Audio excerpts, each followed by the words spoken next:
Okay, so I've been doing a lot of reading since I've been home, a lot, and I was researching some stuff, and my friends were like, "You have to make a video about it."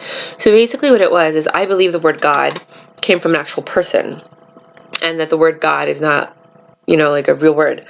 That I feel like the Bible is a book of stories that were compilated and put together. It's been revised many times, but I feel like there's more to it that we don't know about. So I was looking for the word God, and I had met this guy who I talked to briefly, and he said that he is part of, his religion is of the 12 tribes of Israel. And I was like, what is that? And he was like, look it up. I get so annoyed when people tell me to look it up. Like, just tell me, and then I'll look it up. I'm going to look it up regardless. But like, I don't like it when people don't reveal information to you, unless I'm talking about, because I talk forever, unless I'm talking about like 10 different things and I'm like, oh, blah, blah, it's related to this. You have to look it up because I really can't get to that because I want to finish this story. That's different. But when anyway, I don't want to talk about it, but I just don't like that. So I was going to look it up anyway. I told my girlfriends, we all looked it up, whatever. But we never figured out this part until recently. So I was looking up the 12 tribes of Israel because it just popped into my head again. I went on Wikipedia. This is where I got the information. And basically the 12 tribes of Israel are the children of Israel, who's actually Jacob. So I'm 39. I don't have any kids. Everyone keeps telling me, oh, the story of Abraham and Sarah over and over and over. Joel Osteen is always talking about Abraham and Sarah. Basically, Abraham and Sarah had a child way later on in life. He was like the prophesied child, the destined child. And what happened was that Abraham and Sarah wanted a child so badly that Abraham had a child with like their housemaid or something like that, or somebody that worked for them, I can't remember. And the wife got so jealous that she kicked her out. So he had a child with them, but that's not the prophecy child. That child came later. So they had a child named Isaac. Isaac married Rebekah.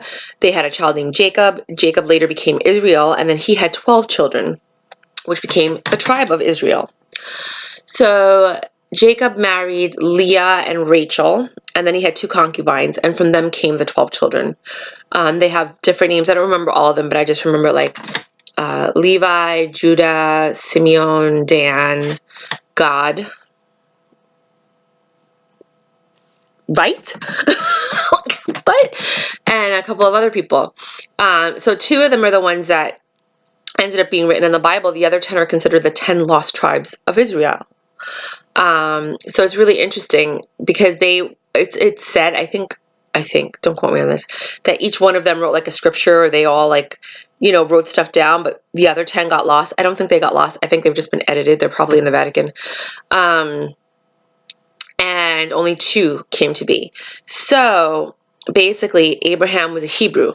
Hebrew worshipped multiple gods. It wasn't until someone, I can't remember who, I have to double check. I think it's Malachi, but it's probably not. So you have to look up. But somebody said, I'm going to worship one God, Yahweh. And then they started worshiping Yahweh out of all the gods that the Hebrews worshipped. And then it became a religion. And that's how monotheism came to be in reference to Yahweh and the Hebrews. So Abraham and Sarah were Hebrews.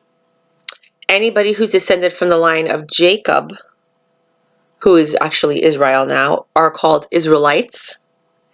So Abraham and Sarah were never Israelites. They were just Hebrews. However, Jacob and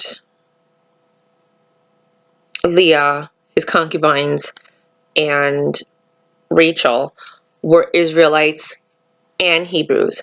And then he had a son named Judah. And when the lands were divided in Canaan and all this, around that area, and they each got land, something happened. There was wars and people were fighting, blah, blah. And then a lot of the other tribes got absorbed by the Judah tribe, and they became Jews. So anybody from the lineage of Judah is considered a Jew. So Jacob was a Hebrew and an Israelite, but he was never a Jew. Anybody descended from Judah is a Jew. Anybody descended from Jacob is an Israelite and could be a Jew, but is an Israelite. So just so you guys understand how that works, because I was like, what? Then I looked further, and I have a friend who really liked the name Ezekiel. And and I met a girl whose husband's name was Ezra, and that name always popped out. So then there's like a line, like when you click Wikipedia and you keep going, that it says Ezekiel, Ezra, and Malachi. Actually, I should look that up. So